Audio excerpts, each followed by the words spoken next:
صباح الخير جايز، كيفكن؟ مثل ما شايفين انا لابسه وجاهزه. ليش؟ لانه اليوم عنا عيد ميلاد. فشوفوا لي الاوتفيت اول شي قبل ما احكي. قديش حلو. اوكي، سو رايحين على يخت وبحر وحركات، فحبيت البس هذا الاوتفيت، حسيته كتير مناسب لهيك اجواء. ولبست هدول الحلقات، ما لبست سلسال لانه حسيت هيك حيكون احلى. هاي الشنطة اللي صرعت راسكم فيها انه اشتريتها جديد ويومية، فحبيت احملها، حسيت رح تكون كتير حلوة. اوكي شمرت لكم بس لا، شكلي رح اتركه.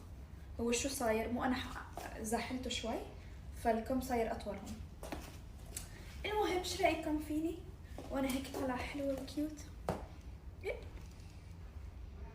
وبس شعراتي سويتهم ستريت، عن جد هالمرة سويتهم، استخدمت الستريتنر يعني لانه حسيت بدي، وبعد ما قصيتهم فعم احاول